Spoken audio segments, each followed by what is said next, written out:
Commander Jake Morrison stood at the big window of Haven's Rest repair station. He watched another alien ship slowly move toward Bay 7. The ship was huge and made of crystal that sparkled with rainbow colors. It looked like a giant gem floating in space.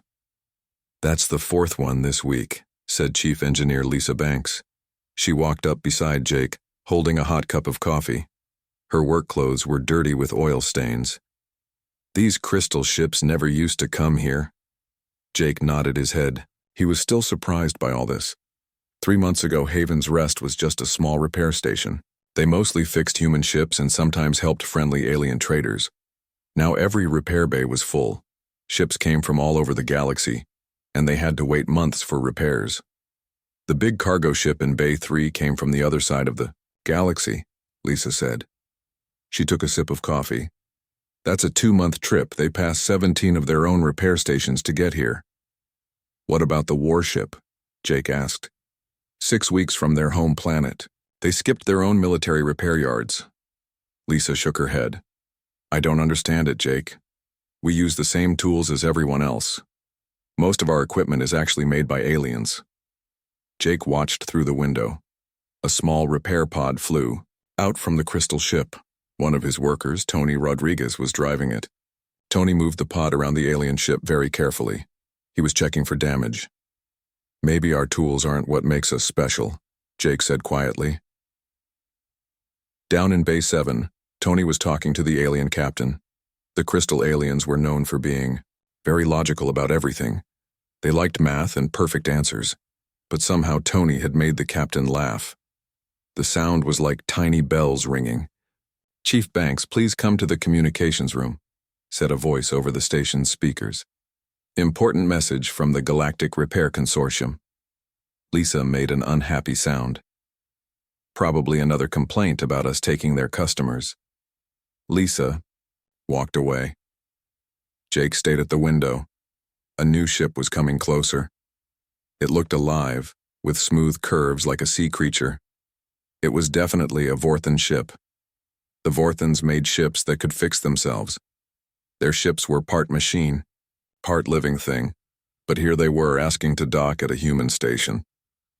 Jake picked up his communicator. "Control room, this is Morrison. How full are we?" "Completely full, sir," said Operations Officer Carl White. "We have a waiting list that goes into next year. I've started sending ships to other human stations."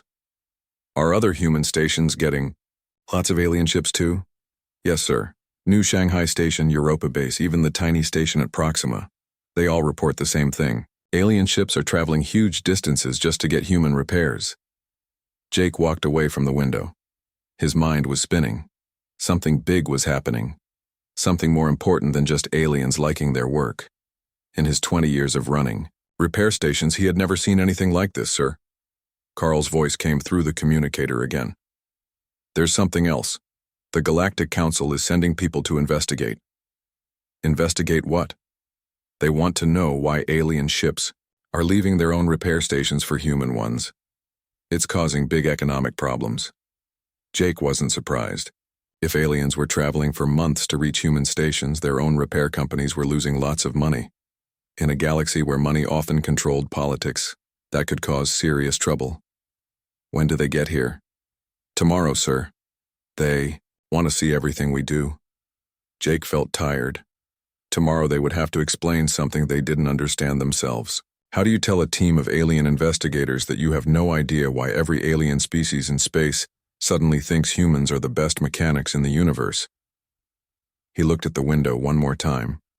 Tony had finished checking the crystal ship. Now he was telling other human workers what to do. The aliens watched the humans work. They looked fascinated. Tony called out instructions to his team. "Check the power crystals first. Then look at the navigation system. And remember, this ship is old. It has its own way of doing things. Don't try to make it work like a new ship." The alien captain heard this through the translation system. His crystal body glowed brighter, which meant he was interested or excited. "You understand ship personality?"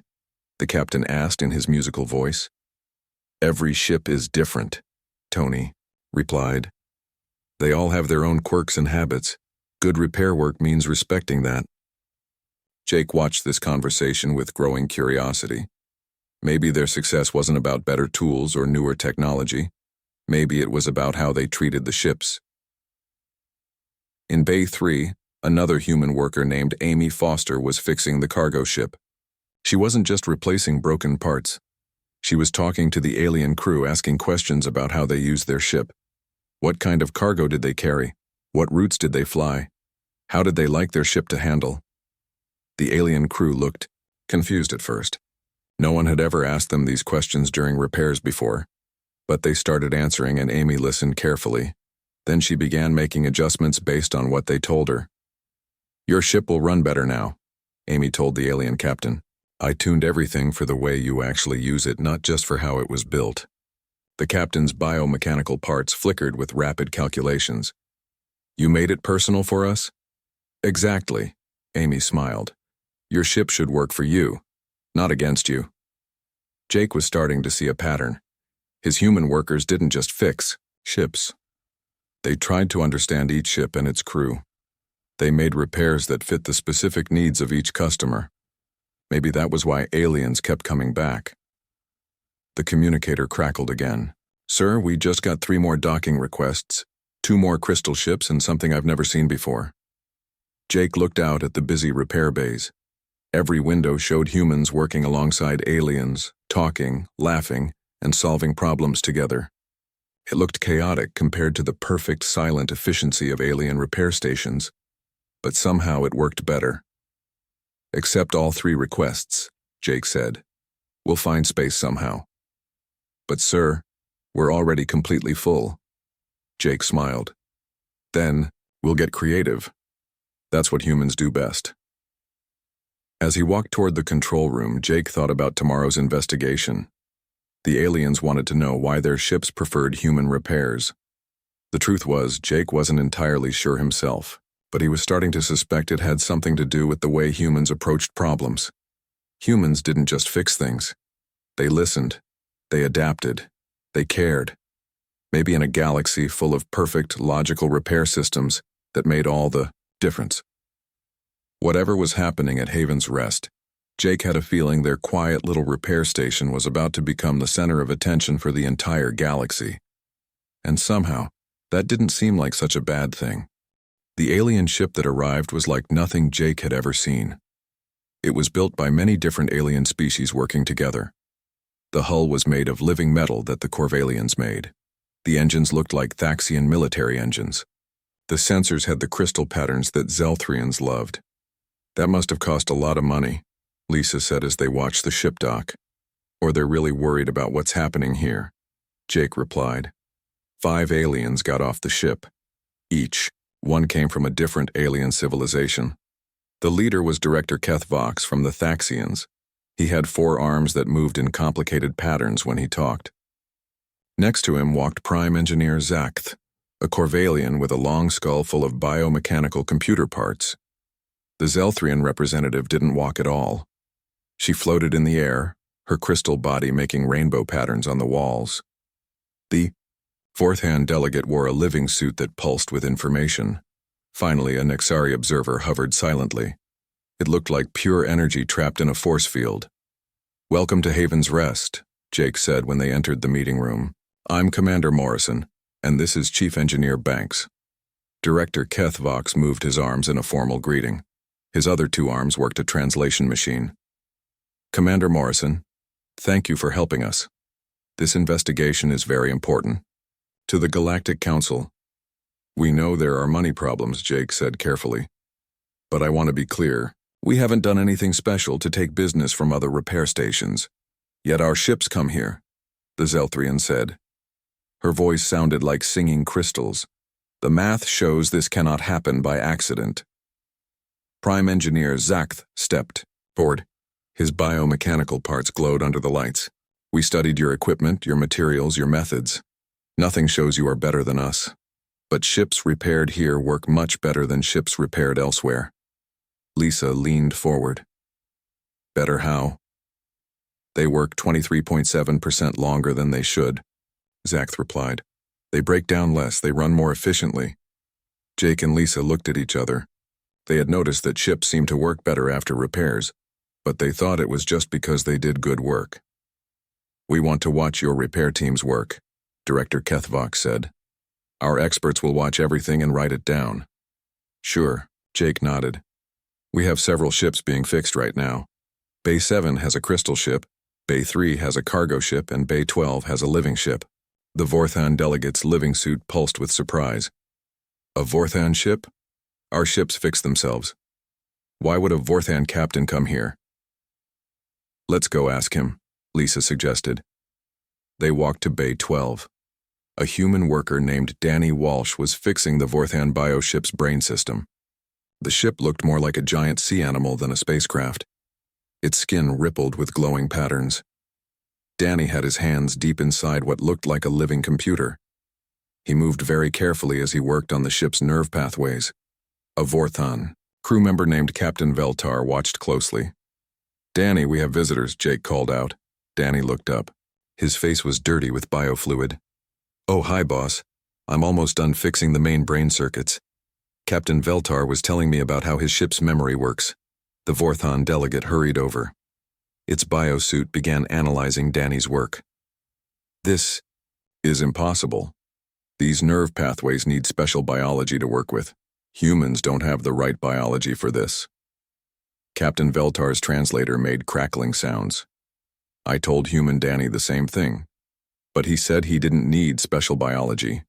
He could understand the patterns by watching how the ship acted." Danny wiped his hands on a cloth. "It's like working on any complicated system. You watch how it responds when you do things. You notice where the stress shows up. You feel for things that aren't right. This ship," he patted the hull gently, "was trying to make up for a damaged memory part by overworking her main brain. Easy fix once you figure out what's wrong." The Vorthan delegate's biosuit pulsed very fast. Jake knew this meant the alien was upset. This should not work. Understanding ship consciousness takes years of special training and genetic changes. "Maybe for direct connection," Danny said. "But I've worked on complicated systems for 15 years. Living ones, machine ones, quantum ones, they all have patterns. You just have to know how to listen." Prime Engineer Zach had been scanning the bioship while they talked. Now he turned to the other aliens. His biomechanical parts clicked with excitement. "Amazing," Zach said. "This repair work integrates 47% better with the ship's existing systems than our standard self-repair protocols. The ship's consciousness reports feeling more comfortable and satisfied." "The ship has feelings about being repaired?" Lisa asked. Captain Veltar answered through his translator. "All Vorthan ships have consciousness. Most repair workers ignore this." Human Danny asked the ship what hurt. The ship told him. He fixed not just the damage but the pain. The alien team spent the next few hours watching similar scenes all over the station. In Bay 7, Tony Rodriguez was explaining to a crystal alien captain why he had rerouted power through backup systems instead of replacing broken parts. "Sure, replacing parts would be faster," Tony said. "But look at these energy patterns. Your ship has learned to work best for your specific flying style over years of use. New parts would force the whole system to relearn everything, and you'd lose all that built-up efficiency." The crystal captain's body made musical sounds that meant deep thinking. "You keep the ship's experience?"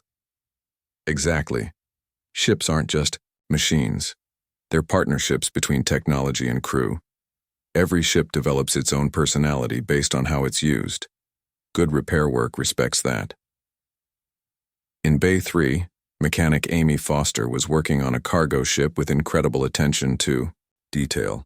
She was adjusting each part by hand instead of using automatic settings. "The automatic settings put everything back to factory standards," she explained to the alien engineer watching her. "But your ship has been running special cargo programs for years. Factory settings would actually make your ship 12% less efficient," the IE. Alien engineer's computer implants flickered with rapid calculations. "You figured this out just by watching? And talking to your crew?" Amy nodded.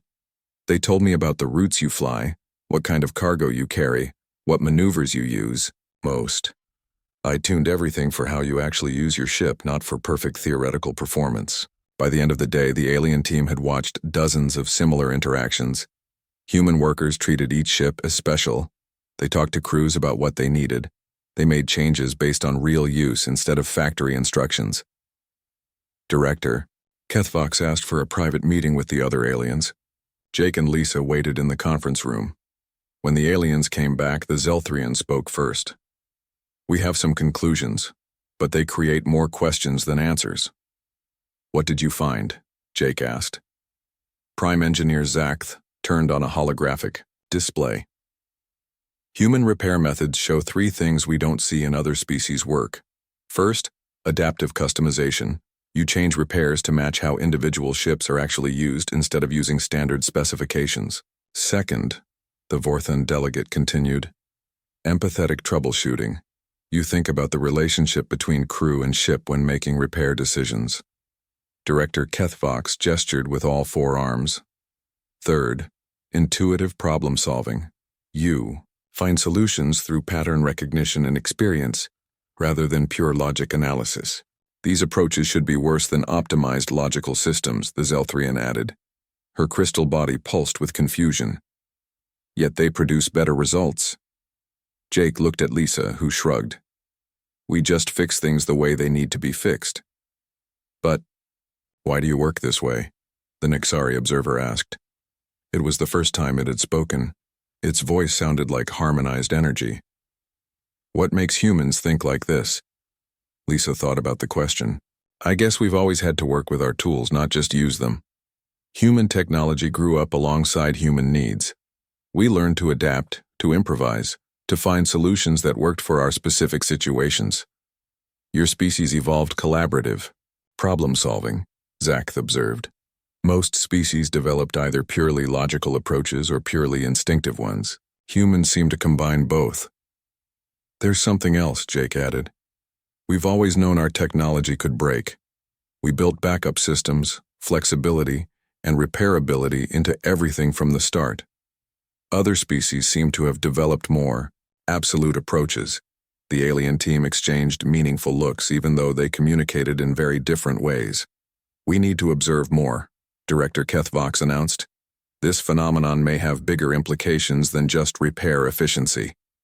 The alien team stayed for another week. They brought more experts and installed monitoring equipment everywhere. They even asked to watch how humans learned to fix ships. Jake found himself explaining human thinking to some of the smartest aliens in the galaxy. The thing is, he said during one of their daily meetings, humans have always expected things to break. This statement shocked the aliens. The crystal alien's body shifted colors, which meant she was confused. Prime Engineer Zakth's biomechanical parts clicked rapidly. Explain this expectation, Director HFY said, moving his four arms to ask for more information. Lisa joined the conversation. From the very beginning of our technology, we designed things knowing they would break at some point. We built backup systems, we created repair procedures, we trained people to fix things when everything went wrong.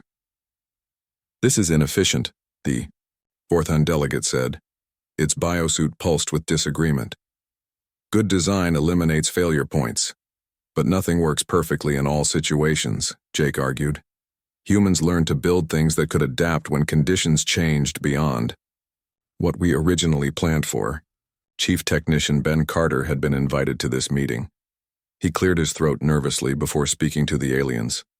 Sir, if I may, Ben said, looking at Jake for permission. I think what the commander means is that we learn to think like the machines we work on.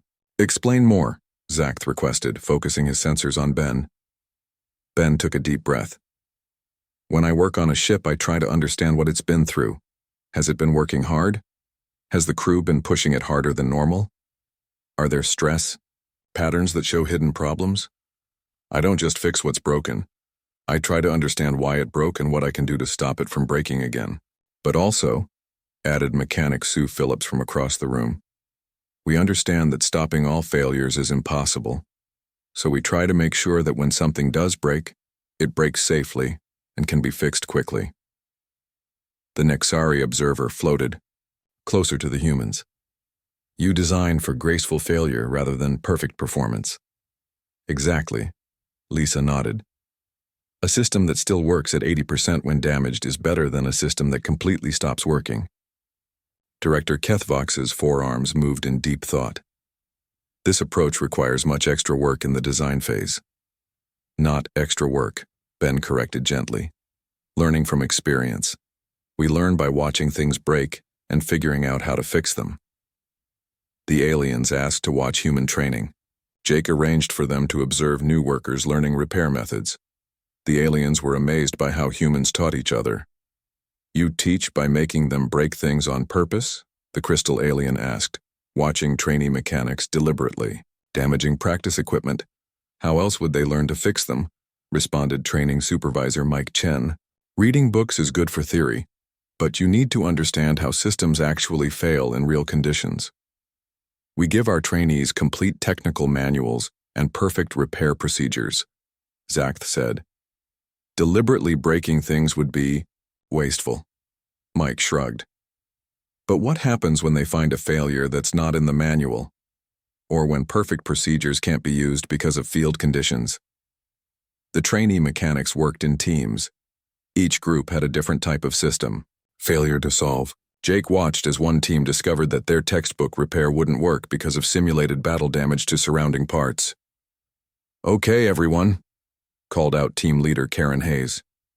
Standard procedure won't work. Any ideas? The team gathered around the damaged system, talking about alternatives. They tried several approaches, failed, talked more, and tried again.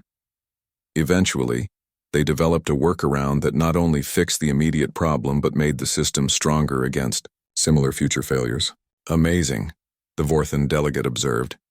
They created an improved solution through collaborative failure analysis. That's pretty much how humans approach everything, Mike replied. We assume we don't know everything, so we design processes that can adapt when we encounter something new. The real breakthrough came during the alien team's second week. Emergency alarms started sounding throughout the station.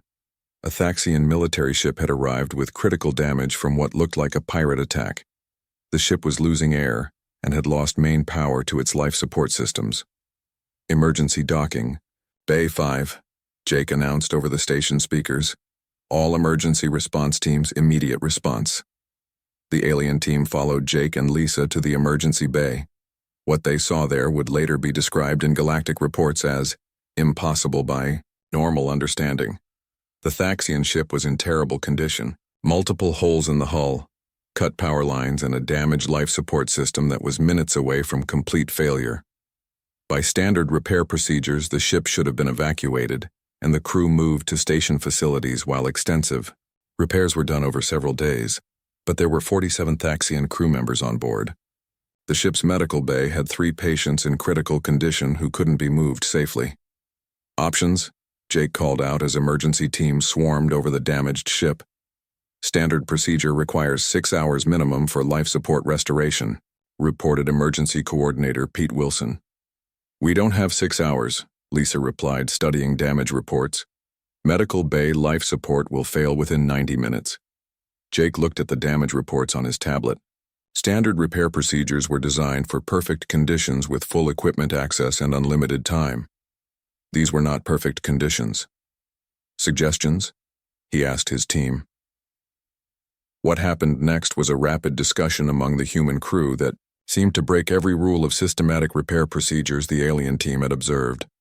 We can't fix the main life support, but what if we reroute through the waste management system? Suggested Tony Rodriguez. Waste management doesn't have enough capacity, Amy Foster replied. But what if we combine it with emergency backup from the shuttle bay? That might work for air, but we still need heating, added Danny Walsh. The engine core is damaged, but maybe we can use leftover heat from the shield generators. Shield generators aren't designed for heat transfer, Ben Carter pointed out. No, but the power lines are, Sue Phillips interrupted. If we reverse the flow and use the generators as heat pumps, the alien team watched in amazement as the human crew rapidly developed a solution that used systems in ways they were never designed to be used. They created an integrated life support network from parts that had no logical relationship to each other. This should not work, Director Kethvox said, his forearms moving with agitation. But it will, Lisa replied confidently, already directing teams to implement the improvised solution. Within 45 minutes, the Thaxian ship had working life support. It wasn't elegant, it wasn't by the book, and it certainly wasn't how the systems were designed to work. But it worked. The Thaxian captain, Director Vel Knox, came out of his ship with obvious amazement.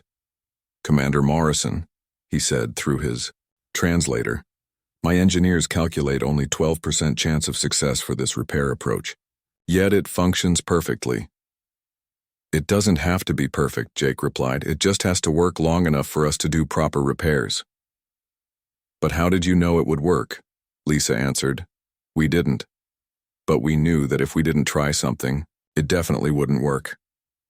That evening, the alien team called for a final meeting. Director Keth Vox spoke for the group.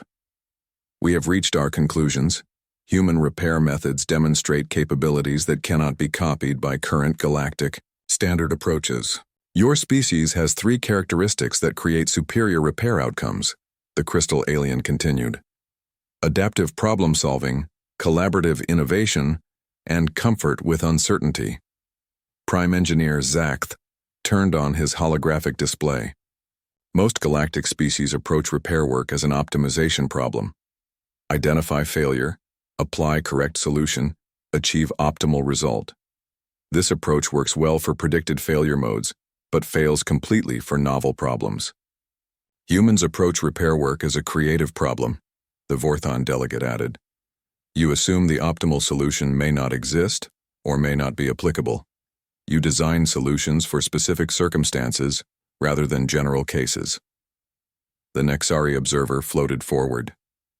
"But most importantly, humans demonstrate willingness to accept imperfect solutions. Your species appears comfortable with outcomes that are good enough if perfect solutions are not achievable. This should be an inferior approach, Director," Kethvok stated. "Yet it produces superior results because most real-world problems do not have perfect solutions." Jake thought about this. "So you're saying that because we expect things to go wrong, we're better at dealing with them when they do?" "More than that," Zakth replied. "Because you design for imperfection, your solutions work across a range of conditions. Your repairs are stronger because they account for future uncertainties." Lisa leaned back in her chair. "Huh, and here I thought we were just fixing things." The alien team's report to the Galactic Council created what historians would later call the Great Repair Revolution. For the first time in galactic history, one species was officially recognized as being the best at something really important. The results were immediate and huge. Jake stood in his new expanded office looking out at Haven's Rest's massive construction project. In the 3 months since the alien report, the station had grown 3 times bigger. New repair bays were being added every week, and the waiting list for repairs had grown to over a year. "Sir," Communications Officer Carl White announced, "we have another priority message from the Galactic Council." "Let me guess," Jake replied without turning from the window. "Another alien species wants to build a joint repair facility with us?" "Actually, sir, it's the Nexari Collective. They want permission to build a permanent research station here. They want to study how humans repair things." Jake sighed. It had been a constant stream of requests since the report came out. Joint ventures, research partnerships, technology exchanges, and formal training programs. The galaxy's most advanced civilizations all wanted to learn how humans fixed things. "What does the research station proposal include?" "They want to put observers with every repair team and document everything we do. In exchange, they're offering unlimited access to their energy manipulation technologies." Through the window, Jake could see the newest addition to their facilities. A huge collaborative workspace where human mechanics worked alongside alien engineers. The Corvalians had built a biomechanical research division. The Thaxians had sent their best military engineers to learn combat repair techniques. Even the Zelthrians, who loved mathematical perfection, had requested training in intuitive problem-solving methods. Lisa entered the office carrying her ever-present coffee and a stack of reports. "The monthly numbers are in. We're now fixing ships from 47 different species and customer satisfaction ratings are at 98.7%. Any complaints? Just one. A Rigelian captain complained that we over-repaired his ship. Apparently, we fixed several systems he didn't even know were broken. Jake smiled. That was becoming a common complaint. Human workers had a habit of noticing problems that hadn't shown up as obvious failures yet. This led to repairs that improved ship performance beyond what customers had asked for. Oh, and there's something else, Lisa continued. The Galactic Repair Consortium has officially requested that human methods become the new standard for all member species. Jake turned from the window. They want everyone to use human repair techniques? More than that, they want to build human-run training schools throughout the galaxy. They're offering to pay for construction and provide students from every major civilization. The implications were staggering. Humans had gone from being a relatively small player in galactic affairs to being recognized as the galaxy's premier repair and maintenance specialists. It was a complete reversal of the usual pattern where humans learned from more advanced alien civilizations. There's a delegation meeting this afternoon, Lisa added. Representatives from the major civilizations want to discuss the school proposal. The meeting was held in Haven's Rest's new diplomatic conference center, a facility that hadn't existed 6 months ago. The same alien delegates who had arrived to investigate the repair phenomenon were now permanent residents, serving as connections between their civilizations and the growing human repair industry. The proposal is unprecedented, Director Kethvox announced, his forearms moving formally. Never before has the Galactic Council requested that one species provide technical training to all others. The benefits are clear, Prime Engineer. Zach added, his biomechanical parts clicking with enthusiasm. Early tests show that workers trained in human methods achieve 34% better repair outcomes than those using traditional approaches. The Zelthrian representative, now permanently stationed at Haven's Rest, made musical sounds of agreement. Mathematical analysis confirms superior performance across all measurable parameters. However, implementation challenges exist. What kind of challenges? Jake asked. Cultural adaptation, the Vorthan delegate explained, its biosuit pulsing with complex patterns. Human repair methods require comfort with imperfection and uncertainty. Most galactic species find this disturbing. Jake had seen this firsthand. Alien workers often struggled with the human approach of good enough for now solutions and the willingness to implement repairs that were functional rather than perfect. We've been developing modified training approaches, reported Training. Supervisor Mike Chen, who had been promoted to Director of Galactic Training Programs. Each species needs slightly different methods to learn adaptive problem solving. For example, Mike continued, Thaxian trainees respond well to military-style scenario training where they have to solve problems under time pressure. Corvalian trainees prefer biomechanical simulations where they can see how repairs affect living systems. And Zelthrian trainees? Jake asked. The Zelthrian representative answered with what Jake had learned were sounds of humor. We require mathematical proofs that imperfect solutions can be optimal under constraint conditions. It is conceptually challenging for us. The Nexari observer floated forward. We have completed analysis of human repair psychology. We believe we understand the source of your capabilities. Oh? Lisa leaned forward with interest.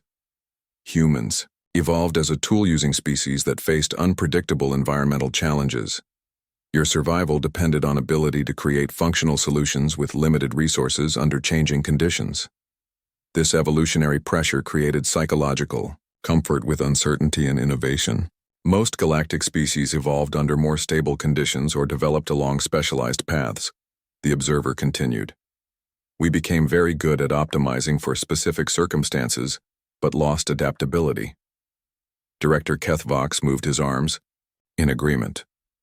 Thaxian civilization developed military precision and logical hierarchy. Very effective for known challenges, less effective for novel problems. Corvalians merged with our technology early in development, Zach added. We gained enhanced capabilities but reduced individual innovation capacity. So basically, Danny Walsh said from where he'd been listening quietly, you all got really good at being perfect and we got really good at being adaptable? Simple but accurate summary, the Zelthrian representative confirmed.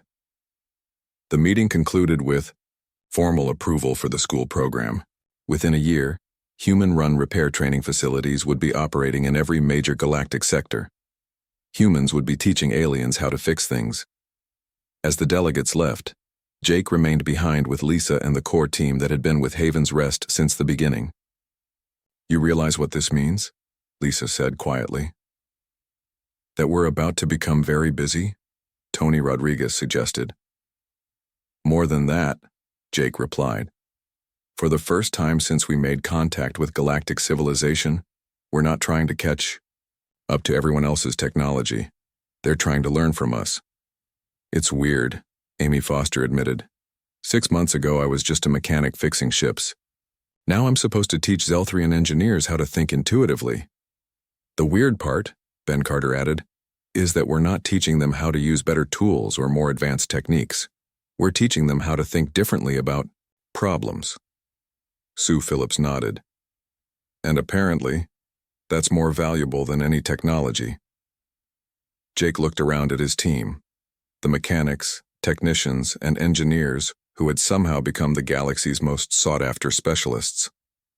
They were still the same people who had been quietly fixing ships and solving problems 6 months ago. The only difference was that now the galaxy recognized the value of their approach. "So what happens now?" Danny asked. Through the conference room window, Jake could see ships from dozens of different civilizations docked at Haven's Rest. Alien engineers worked alongside human mechanics, learning techniques that couldn't be programmed into computers or reduced to mathematical formulas. "Now we teach the galaxy how to fix things," Jake said. "And maybe in the process we all learn something new about what it means to solve problems together." 1 year later, Jake stood in the same spot, looking out at a transformed galaxy. Human repair schools operated in every sector. Alien species that had been rivals for centuries now worked together, united by shared human training methods. The phrase human adaptive repair methodology had become the galactic standard, but more than that, something fundamental had changed in how the galaxy approached problems. The human philosophy of expecting things to break and being ready to adapt had spread beyond just ship repair. Alien civilizations were redesigning their cities, their governments, and their technologies with built-in flexibility and repair capabilities.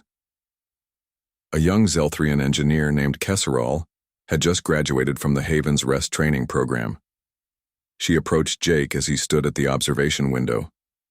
"Commander Morrison," she said through her translator, her crystal body glowing with excitement, "I wanted to thank you before I returned to my home world." "What for?" Jake asked. "Now we are redesigning our entire civilization with human adaptive principles. We are building in redundancy, flexibility, and repair capability. We are training our people to expect the unexpected and find creative solutions." Jake smiled. "That sounds like a good approach." Kesserol's body chimed with harmonic laughter. "It is not a perfect approach, but as you humans say, it is good enough. And in an imperfect universe, good enough is often better than perfect." As the young Zelthrian walked away, Jake reflected on how much had changed. Humans had started as the newcomers to galactic civilization, trying to catch up to species that had been spacefaring for millennia. Now they were the teachers, sharing, not advanced technology but something more valuable, a way of thinking that could adapt to any challenge. The story of Haven's Rest had become legend throughout the galaxy. The small human repair station that changed how an entire galaxy thought about technology, problem-solving, and the value of being comfortable with imperfection. And in repair bays throughout known space, the phrase "nobody does it better" had become synonymous with the human approach to making things work, even when, especially when, the universe had other plans. The galaxy had learned that sometimes the best way to reach for perfection is to be perfectly comfortable with imperfection. End of story.